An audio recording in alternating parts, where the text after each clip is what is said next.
Улсын их хурлын дэд дарга эрхэм гишүүдээ Монгол Улсын үндсэн хуулийн 24-р зүйлийн 1, Монгол Улсын их хурлын тухай хуулийн 14-р зүйлийн 14-ийн 1, Монгол Улсын их хурлын чуулганы хуралдааны дэгийн тухай хуулийн 21-р зүйлийн 21-ийн 1 дэх хэсгийг тус үндэслэн Улсын их хурал дахь Монгол Ардын намын бүлгээс Улсын их хурлын гишүүн Жадамбин Батэрднийг Улсын их хурлын дэд даргад нэр дэвшүүлж байна.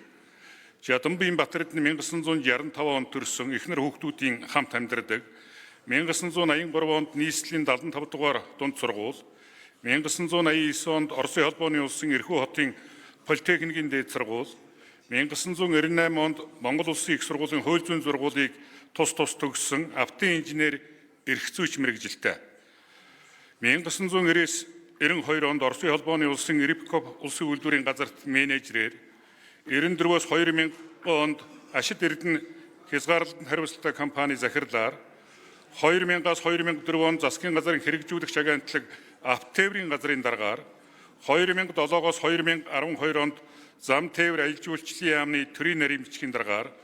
2008-аас 2012 онд Монголын төмөр зам төрийн өмчит хувьцаат компани төлөөлөн удирдах зөвлөлийн даргаар,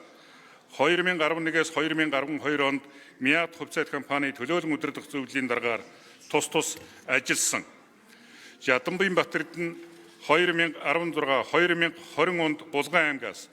2024 онд хойд бүсийн иргэдийн итгэдийг хүлээж Улсын их хурлын гишүүнээр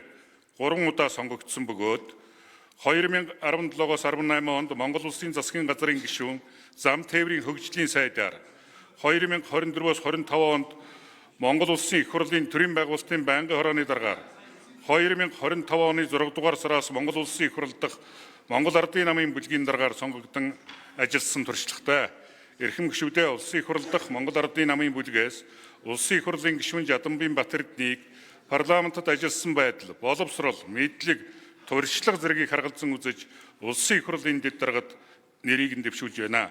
Улсын их хурал дахь Монгол Ардын намын бүлгийн саналыг дэмжин шийдвэрлэж өгөхийг та бүдээсээ хүсье. Анхаарал хандуулсанд баярлалаа.